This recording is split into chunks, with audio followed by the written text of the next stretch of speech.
Pessoal, bom dia.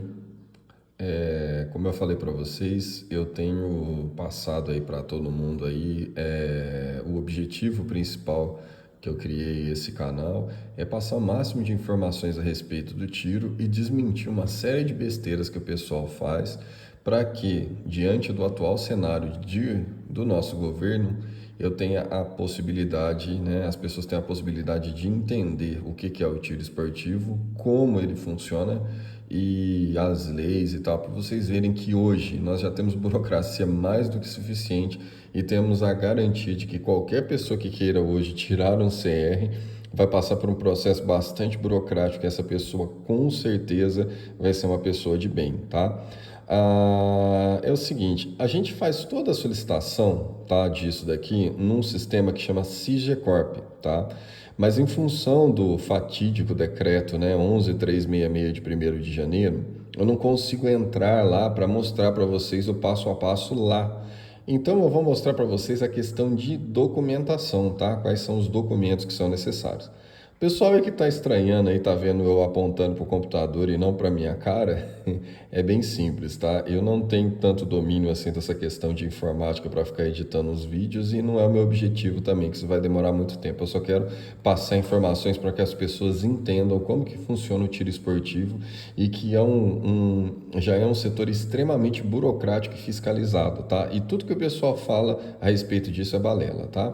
Bom, aqui no sistema da Diretoria de Fiscalização de Produtos Controlados, tem as legislações que hoje regem o tiro esportivo, tá? Pessoal, só para vocês entenderem, tá? Aqui não está aparecendo o decreto 11366 por um motivo simples, né?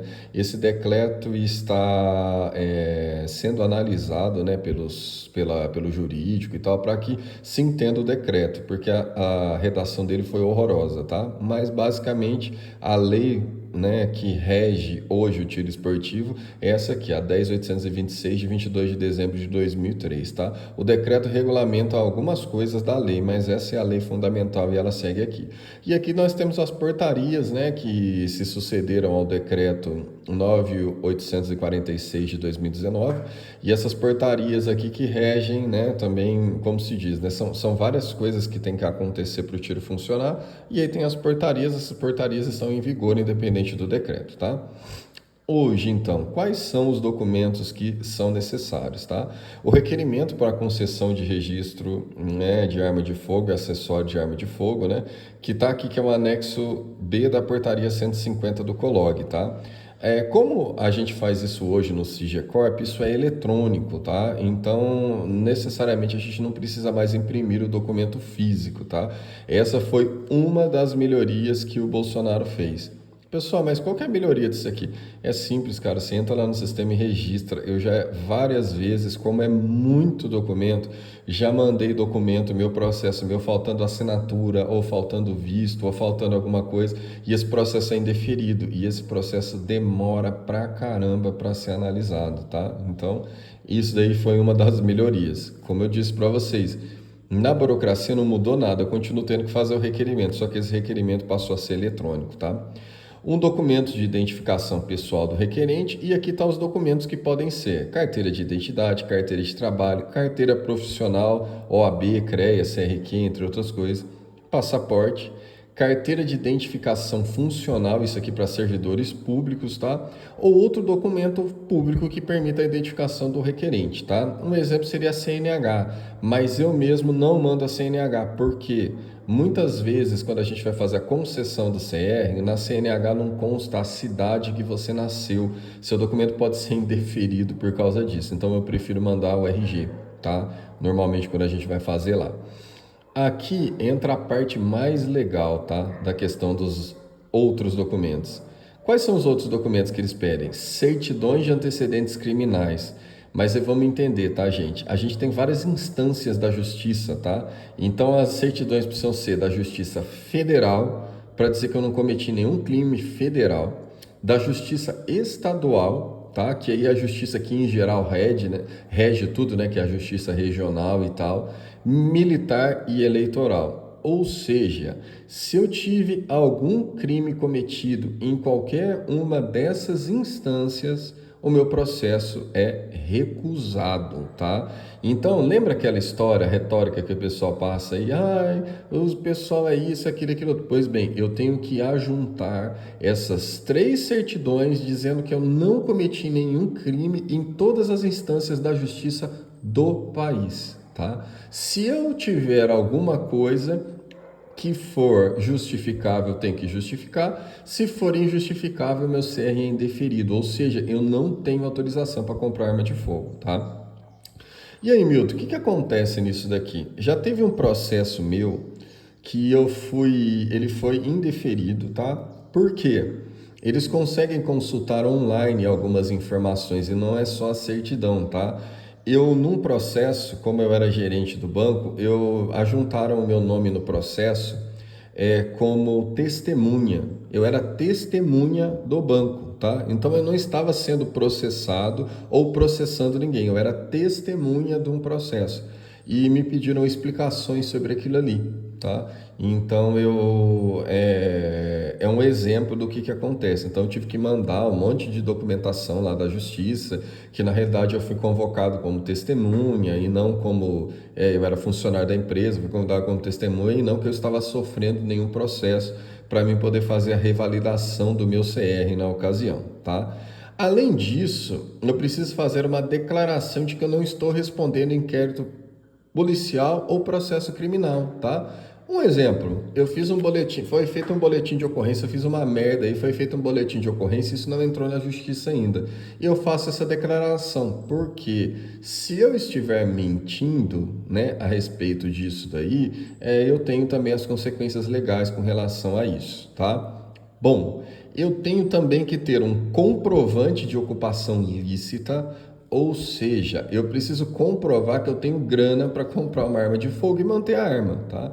E esse dinheiro tem que prover de uma ocupação lícita. Eu preciso trabalhar. Se eu não trabalhar, eu preciso ser um empresário, ter o meu negócio constituído e tal certinho. Então eu preciso provar para o exército isso, que a grana que eu estou comprando a minha arma de fogo não provém de nenhuma atividade ilícita, tá? Eu preciso ter um comprovante de residência físico, de fixa, né, perdão, ou seja, eu tenho que comprovar que eu moro no endereço, tá? Só para vocês entenderem, já teve vários processos que foram barrados no Exército, tá? Que eu conheci do que? Um colega meu fez isso mesmo, ele chegou e colocou a residência dele estava em construção. Ele chegou e colocou o endereço da residência, que ele sabia que ia demorar pra cacete para sair o CR, e ele falou: já vou colocar no endereço certo para eu diminuir a burocracia. Ele colocou na casa dele que estava em fins, né? Estava terminando, fazendo arremate para poder mudar para casa. O exército vai fazer fiscalização na casa, foi fazer, viu que a casa estava em construção, foi indeferido e inclusive eles está tendo dificuldades até hoje para tirar o CR, tá? Ou seja, não dá para bancar o espertinho com o exército também, tá? Eu tenho que fazer uma declaração de guarda do acervo, tá? Essa declaração é o seguinte: a normativa, tá? Os decretos vêm e vão e tal. Então, essa declaração de guarda do acervo é que eu declaro que meu acervo está seguro, longe do alcance de crianças. O último decreto agora fala em cofre, o decreto anterior fala em algum lugar que crianças não. Ou seja, eu também tenho que ter uma declaração de que o meu acervo, né, que eu estou me comprometendo a manter o meu acervo guardado e longe de qualquer problema, tá?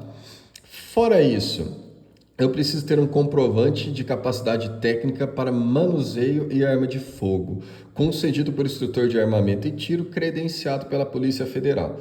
Pessoal, o que é isso daqui? Eu preciso, fazer uma prova, tá? Essa prova é escrita e essa prova, ela é prática, tá? Ela é escrita, é assim, a arma de fogo tem as partes, tem vários nomes e tal, então eu tenho que saber o que é cada arma, o que cada nome significa, para mim ter certeza de que se eu for num stand de tiro não vai ter um ruído, eu vou falar alguma besteira, ou, aliás, não entender alguma coisa que for falada no stand de tiro. Então, por exemplo, fala: a arma tá fria, a arma tá quente, a arma tá carregada, alimentada. Então, você tem vários termos técnicos, então você faz uma prova sobre esses termos técnicos, tá?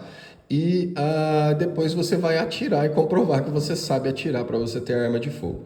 Essa daqui é uma das coisas que a gente mais briga hoje, que esse último decreto se mostrou ridículo, que é a proibição do que a gente chama de tiro recreativo. O que é o tiro recreativo? A pessoa, antes de passar por esse processo, que ele pode fazer tudo isso daí, chega nessa hora de comprovar a capacidade técnica e de manuseio de arma de fogo, ele não conseguir comprovar porque ele não conhece. Só que a lei hoje pede que você faça isso antes sem você nunca ter colocado a mão numa arma de fogo, tá?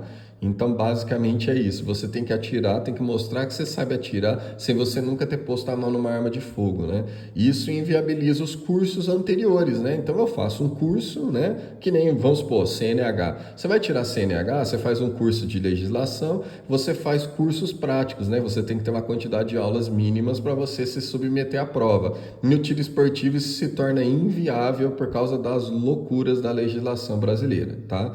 Bom, partindo desse princípio, né, continuando aqui que a pessoa conseguiu fazer isso daqui, né, sobreviveu a esse milagre, a pessoa também precisa de um laudo de aptidão psicológica para manuseio de arma de fogo, que é fornecido por psicólogo credenciado pela Polícia Federal. O que é isso? A gente vai fazer um teste psicológico, né, no qual o psicólogo, através de alguns testes que estão estabelecidos em estudos, né, que já são conhecidos aí no mundo inteiro, a gente vai afastar, tá, da compra de armas de fogo alguns perfis que não são desejáveis. Ou seja, através desses testes você tem como saber se a pessoa tem tendências a ser suicida, você tem como saber por esse teste se a pessoa tem tendências a ser um sociopata ou um psicopata, tá? Então a gente afasta esses perfis das condições, tá? Só um detalhe, o psicólogo pode vender esse laudo? Beleza, só que se acontecer uma merda, ele vai ser responsabilizado, que a primeira coisa que acontece se acontecer alguma merda com arma de fogo, eles vão olhar a documentação, eles olham o psicólogo, vão ver quem que foi e vão ir atrás desse cara, tá? E isso acontece mesmo, tá, pessoal? Tenho amizade com psicólogos que fazem isso daí e eles informam que não, assim, raras vezes, mas acontecem deles terem, tipo assim, se acontecer uma merda com arma de fogo, eles são questionados. São a primeira pessoa que são questionados, são eles, tá? Comprovante de filiação ao Clube de Tiro e Caça, tá? Só para vocês entenderem, tá? Que assim, vocês chegam lá e falam assim, nossa, Milton e tal. O clube de tiro também vai dar uma olhada em tudo isso daqui que já foi olhado. Por quê? A partir do momento que eu filio um associado no clube de tiro, ele vai estar manuseando arma de fogo perto de outros associados. E a gente não quer que a gente esteja associando aí um sociopata, um psicopata ao clube de tiro. Então, muitos clubes de tiro exigem todas essas documentações. Só não exigem, por exemplo, às vezes o clube de tiro tem um despachante que vai fazer o CR pro associado, né? Então, o que acontece? É normal acontecer isso. O pessoal procura o clube de tiro para poder tirar o CR. Aí essa pessoa vai tirar toda a documentação e ele vai informar para o clube de tiro que ele já tirou toda a documentação e está tudo ok, tá? Mas em geral aqui a gente tem mais uma fiscalização que é feito pelo clube de tiro, tá?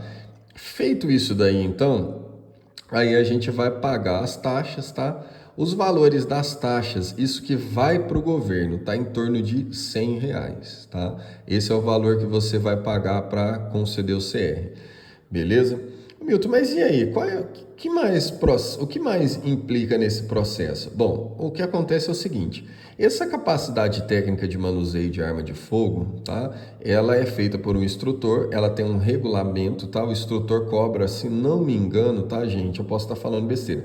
É R$ 150 o trabalho dele, só que mais a munição, tá? Como você, quando vai fazer esse teste aqui, são em torno de 60 disparos, vocês fazem aí a conta, 6 vezes 7 mais 150, tá?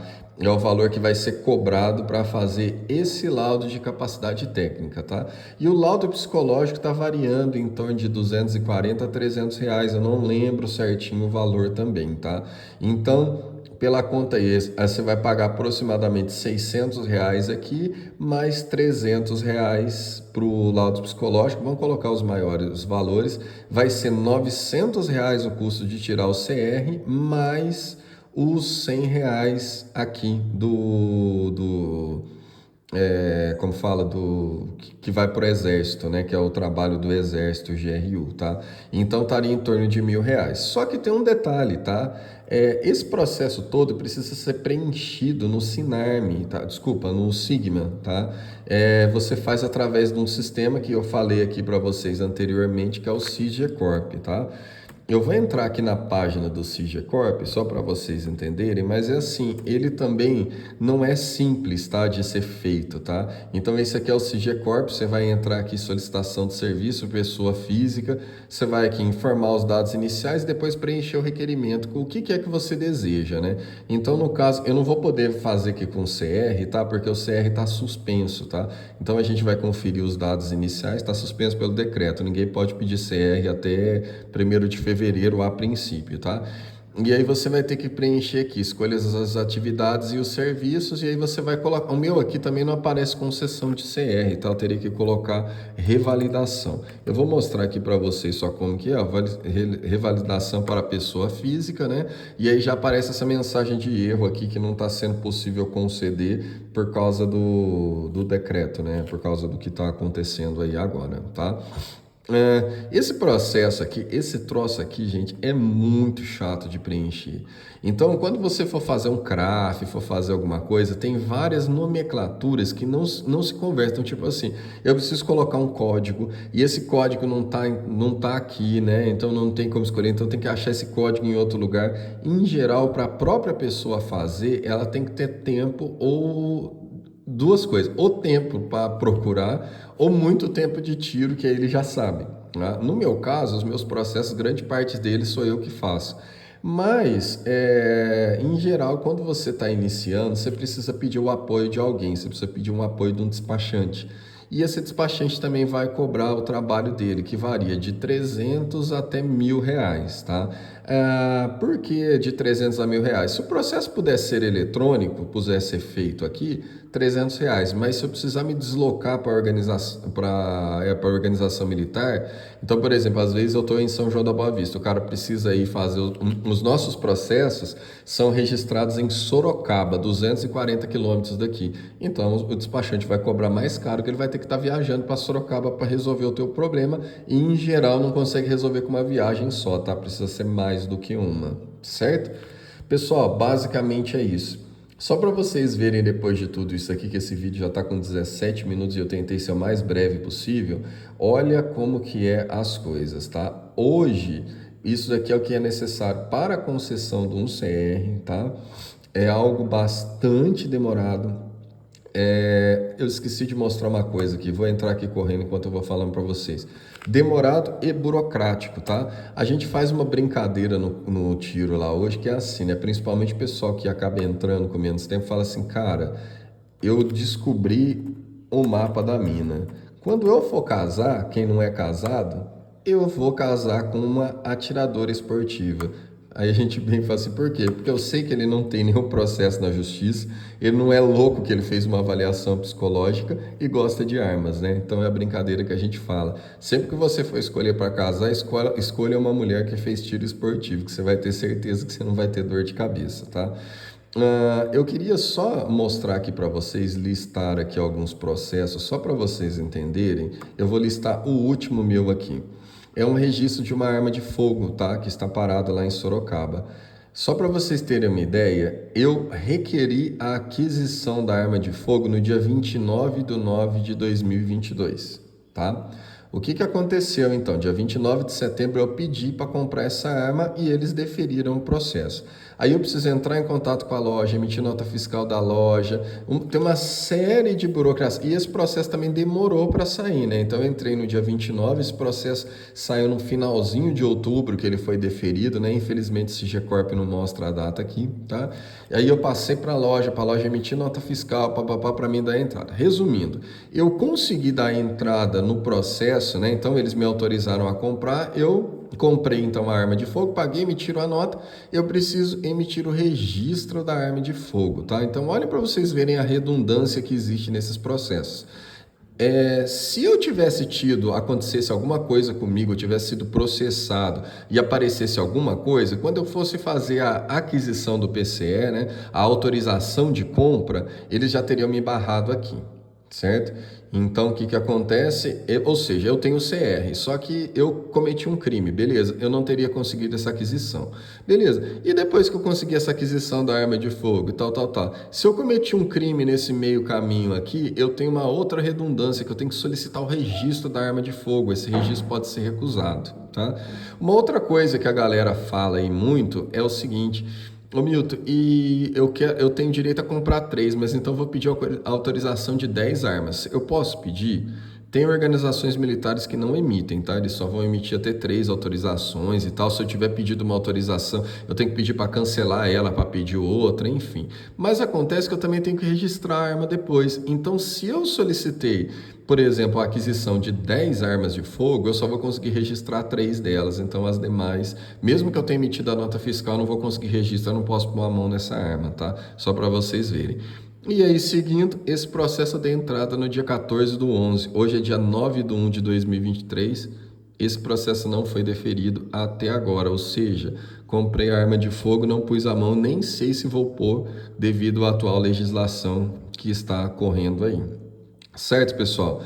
Desculpa, tentei ser o mais rápido possível, mas não deu para ser mais rápido do que isso, um videozinho de 20 minutos, mas espero que tenha esclarecido para vocês aí, tá? Eu esqueci só de falar uma outra coisa da piadinha que tava lá, né? Acima de tudo, também eu sei que a mulher não é louca, gosta de armas de fogo, não responde a nenhum processo e tem paciência, porque ser CAC tem que ter paciência.